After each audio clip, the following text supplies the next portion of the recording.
Dear friends, said the crow, allow me to describe to you the strangest Zenobia, the jungle city, in which earthlings and aliens live as equals, sharing bread, land, and water. In the midway of this our mortal life, I found me in a gloomy wood, astray gone from the path direct. There, I found the fruits of the earth, and the alien tentacles coexisting in a kind of apparent peace, and the animals and plants seemed to grow in harmony without this annoying the aliens, as it usually happens in them.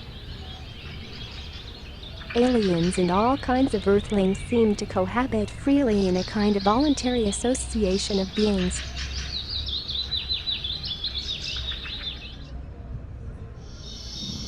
Then I approached a monkey earthling who was resting carelessly on a branch and asked him in amazement, "Hi, Mr. Monkey.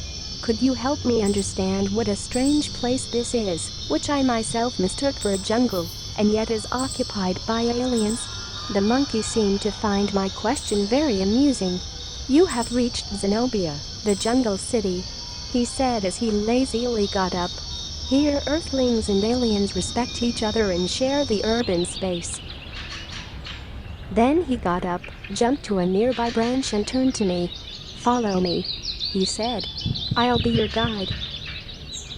I followed him from tree to tree until he stopped and pointed to a group of aliens happily feeding a family of rats. "Thanks to the special design of the Zenobia infrastructures," he began to say, the monkey, "these rats do not have parasites or carry diseases, and the aliens have understood that they are an animal very similar to squirrels. They call it permacity or something like that," he said. "All beings are welcome here. No species is considered invasive or plague.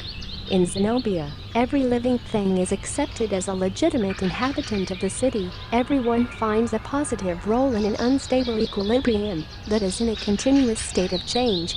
"Impressive," I said. "And that's not all." The monkey followed. "Autonomous machines are also recognized as active urban agents." "And what does that mean?" "That means that a robotic entity can disobey the order of an alien if the order received does not benefit all the beings that co-inhabit Zenobia." "And how do they know if something benefits everyone or not?" "Well, by processing all the data that they have at their disposal. Each neighborhood is equipped with a data processing center, statisticians, algorithms, all kinds of sensors, etc." "Marvelous," I concluded. "And tell me, Mr. Monkey, what is it that my eyes see right now?" "What you see flying is the HAMELIN 3000 system.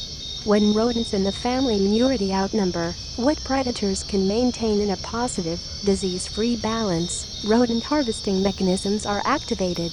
They capture the rodents in a painless and safe way, and then they are evacuated by air outside the jungle city for their reintegration in the jungle. Several times the jungle has mutated to become something utterly new, but here no life is sacrificed to maintain something, only because aliens like it.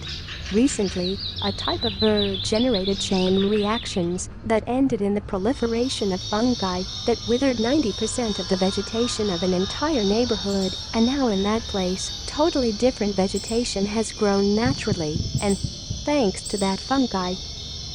In Zenobia the city is not designed, but de-designed through the continuous action of all its inhabitants. The ground is not covered with asphalt and concrete, as in other cities, but the buildings release the ground level, and 95% of the pavement here is the natural terrain itself, which remains rich and full of life.